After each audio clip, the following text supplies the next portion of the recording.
Good morning. This is John from the Springs Mennonite Church, and I'm here today to share with you another day from the book of Isaiah, and specifically the 41st chapter. Now, God has a sense of humor. God has a way of, as they said where I taught one time, let's be real. But just being, as another friend said, brutally honest. And if you were to be brutally honest with your life, what would you say? How would you describe yourself really? Well, this passage in Isaiah kind of hits you on the head, as they say. Isaiah 41, one verse, 14, says, "Though you are a lowly worm, O Jacob, don't be afraid. People of Israel, for I will help you. I am the Lord, your Redeemer. I am the Holy One of Israel." How about that? Verse 13, the one right before it says, "For I hold you by your right hand, I, the Lord your God, and I say to you, don't be afraid, for I am here to help you." In the 14th and the 13th verse, we have the same comment.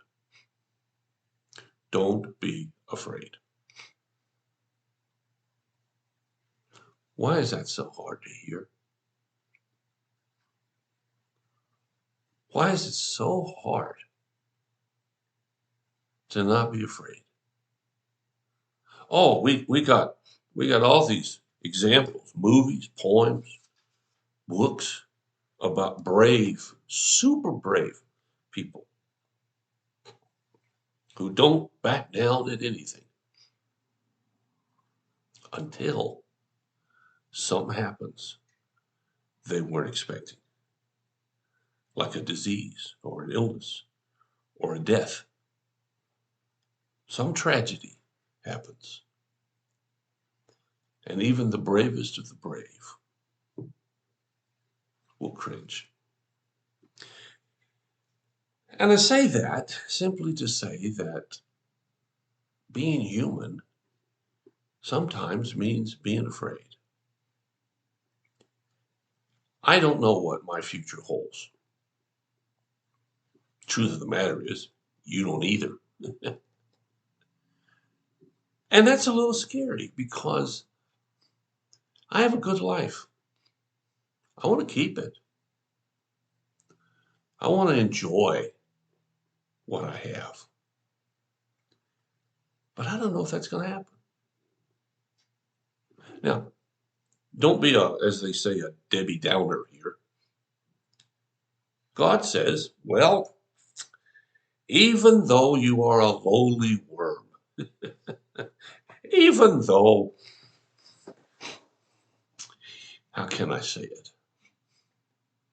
Even though you're a scoundrel, and maybe we're all scoundrels at heart, maybe, just maybe, we really are sinners who disappoint God.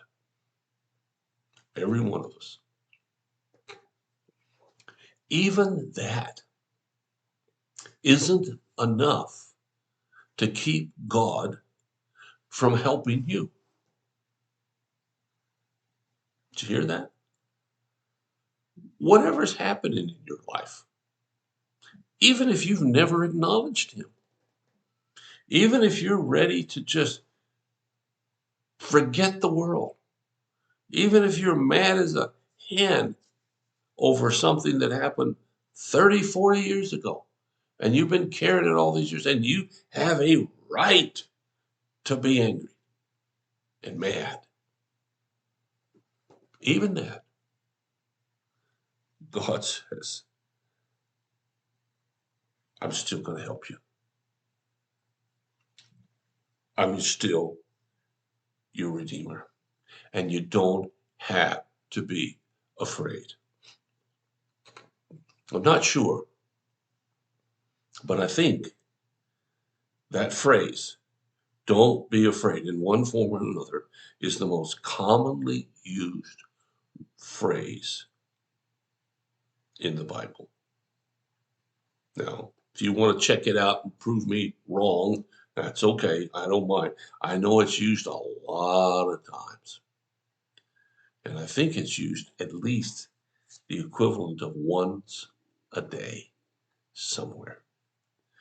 God's emphasis is not on who we are. His emphasis is on who he is. And who he is someone who cares a lot about you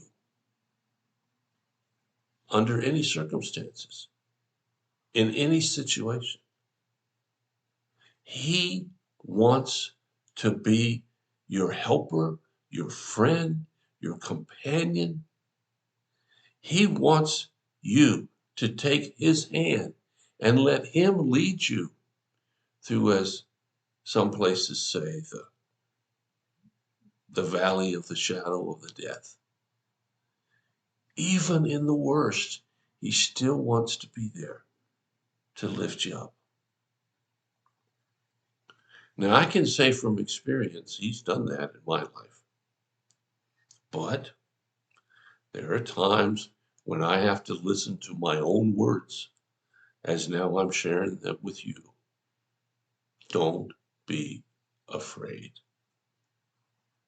So I want to leave you today with the idea, or at least the possibility, that there is a way to live without fear.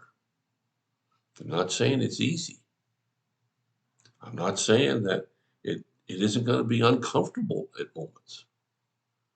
But we can say what God says here. I am the Lord, your Redeemer. I am the Holy One of Israel. We can say that instead of being afraid. Well, you think about it. I'll be back tomorrow with a couple more days yet of talking about Isaiah. I hope you have a wonderful day. Hope you have a wonderful week. And if there's anything we can do to help out, let us know. We will try our best to do whatever we can as fast as we can. I mean it. Thanks for listening. I'll be back tomorrow.